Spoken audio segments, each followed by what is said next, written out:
السلام علیکم ورحمۃ اللہ تعالی وبرکاتہ۔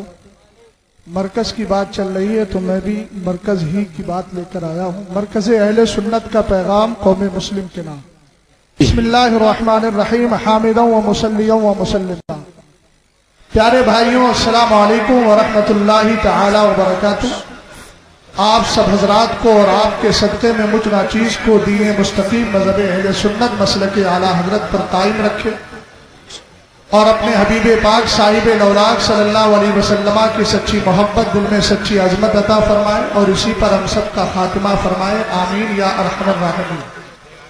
آپ حضرات بخوبی جانتے ہیں کہ یہ فتنوں، مصیبتوں اور آزمائشوں کا دور چل رہا ہے۔ ہر طرف سے دین اسلام کو نقصان پہنچانے کی کوشش کی جا رہی ہے۔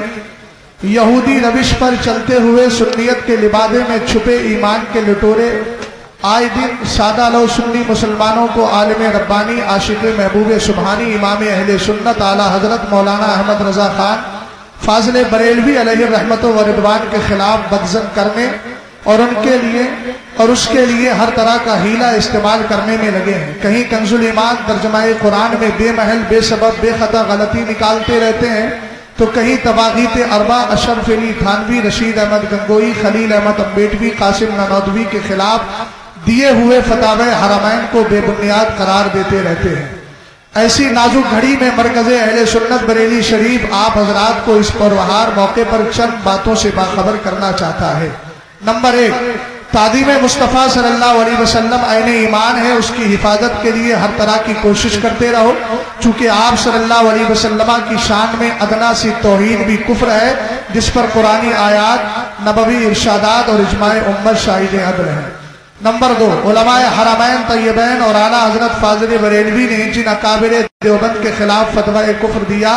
وہ بیدہ شدت پر مبنی نہیں بلکہ حق و صداقت اور دین و شریعت اور تسلب دینی پر مبنی ہے، چونکہ ساری امت کا اس بات پر اجماع ہے کہ شاتم رسول یعنی گستاخ رسول صلی اللہ علیہ وسلم پکا کافر اور پلے سرے کا بدکار ہے، اس کو کافر و مرتد ماننا ضروریات دین سے ہے، اور اس کے کفر و عذاب میں شک کرنے والا بھی کافر و مرتد ہے۔ نمبر 3، جس طرح وہابیوں دیوبندیوں سے بچنا ضروری ہے، اسی طرح ان نام نہاد صوفیوں، نفس پرست مبلغوں اور ضمیر فروش مولویوں سے دور رہنا بھی لازم ہے، جو صلح کلیت کے پرچارک اور وہابیت کی حمایتی ہیں۔ نمبر 4، ایسوں کے ساتھ اٹھنا بیٹھنا، کھانا پینا، شادی بیاہ، میل جول، یوں ہی ان کے ہاتھ پر مرید ہونا یا ان کو اپنی مسجد کا امام بنانا یا ان کو دینی قائد و رہنما سمجھنا، یہ سب ناجائز و حرام بد انجام ہے۔ نمبر 5، ترجمہ کنز الایمان امام اہل سنت کا وہ علمی اور دینی اثاثہ ہے جس نے ہمارے ایمان عقیدے کی حفاظت کی ہے، لہذا یہ ہر سنی گھر کے اندر لایا جائے اور پابندی کے ساتھ اس کو پڑھا جائے اور دوسرے مکتبہ فکر کے ترجموں سے پوری طرح بچا جائے کہ ان سے ایمان برباد ہونے کا کبھی اندیشہ ہے۔ نمبر 6، اپنے بچوں کو بچپن ہی سے مذہب اہل سنت المعروف مسلک اعلیٰ حضرت کا جام پلائیں تاکہ وہ کم عمری ہی سے دیندار بنے اور باطل جماعتوں کے مکر و فریب سے محفوظ رہیں۔ نمبر 7، کسی بھی سنی بزرگ یا معظم دینی کے خلاف بالعموم اور اعلیٰ حضرت کے خلاف بالخصوص جو پروپیگنڈے دیوبندی اور صلح کلیوں کی طرف سے کیے جا رہے ہیں، ان پر قطعاً کان نہ دھریں، کیونکہ ایسا کرنے والے تمہارے دلوں میں وسوسے ڈال کر تمہارا ایمان لوٹنا چاہتے ہیں۔ نمبر 8، ان آڈیوز اور ویڈیوز سے بھی دور رہیں جو مولائیت اور حب اہل بیت کے نام پر سادہ لو مسلمانوں کو شیعیت اور رافضیت کی طرف دھکیلنے میں لگی ہوئی ہیں۔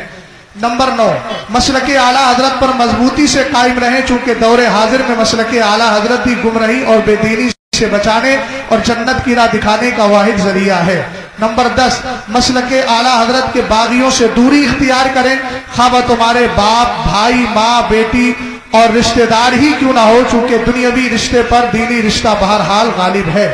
میرے سنی بھائیوں، یہ محض الفاظ ہی نہیں بلکہ دل کی آواز تھی جو آپ تک پہنچا دی، اس امید پر کہ قبول کریں گے اور اس کو مضبوطی سے تھامے رہیں گے۔ اللہ تعالی ہم سب کو اچھا رکھے اور ہم سب کے جان مال، عزت و آبرو کی حفاظت فرمائے، آمین بجاہ سید المرسلین فقیر محمد اسجد رضا غفر لہ القبیع، مرکز اہل سنت بریلی شریف۔